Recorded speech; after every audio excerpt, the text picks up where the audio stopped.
আসসালামু ব্যারিস্টার হাসান। ওয়ালাইকুম আসসালাম। ইউনিভার্সাল ক্রেডিটের পেমেন্টের পরিমাণ বৃদ্ধি পেতে যাচ্ছে, এ সম্পর্কিত আপনার কাছে কি তথ্য আছে? এই সম্পর্কিত ব্যাপারে যে আপডেটটি আছে সেটা হচ্ছে গভর্নমেন্ট তারা অ্যানাউন্স করেছে যে ইউনিভার্সাল ক্রেডিটের উপরে একটি চেঞ্জ আসছে এবং সেটা এফেক্ট করবে প্রত্যেকের উপরে, এবং এটা ইফেক্টিভ হবে ফ্রম এপ্রিল 2026 থেকে। আর এই চেঞ্জটা মূলত করা হবে as the result of the universal credit act 2025-এর কারণে, যেটা নভেম্বর 2025-এর বাজেটে এটা মূলত ঘোষণা করা হয়েছিল। ইউনিভার্সাল ক্রেডিট আপনারা পেতে পারেন এবং এটা কিন্তু চেঞ্জ হবে।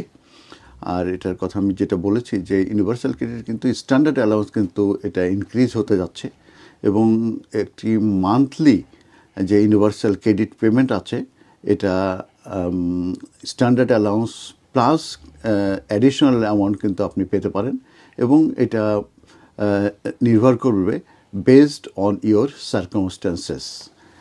গভর্নমেন্ট তারা প্ল্যানিং করছে যে 2 চাইল্ড লিমিট যেটা ইউনিভার্সাল ক্রেডিট ছিল সেটা রিমুভ হয়ে যাবে। তার মানে 2 চাইল্ডের পরে যারা থাকবে তারাও কিন্তু এই চাইল্ড এলিমেন্ট গুলো পাবে, এবং সেটা ইফেক্টিভ হতে যাচ্ছে এপ্রিল 2026-এ।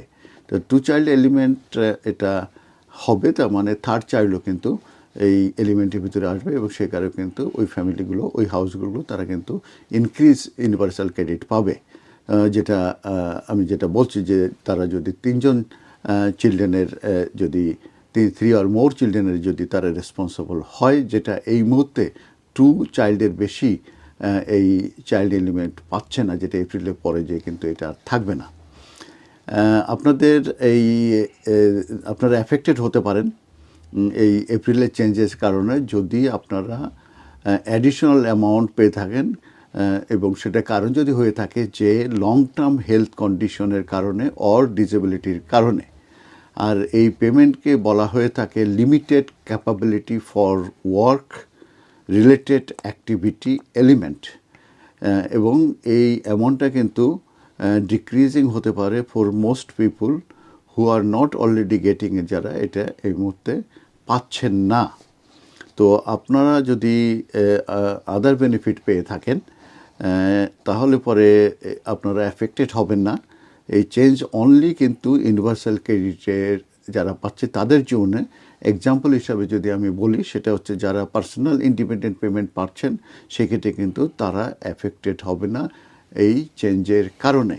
এখন আমি বলবো যে এই এপ্রিল 2026 থেকে কী পরিমাণ অ্যামাউন্ট বাড়বে সেটা সম্পর্কে আপনাদের সঙ্গে একটু বলে দিই।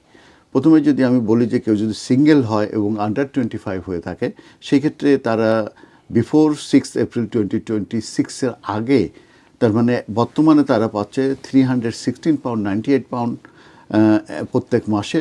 সেটা বেড়ে যাবে 6 এপ্রিল 2026 থেকে যে 338 পাউন্ড 58 পেন্স প্রত্যেক মাসে।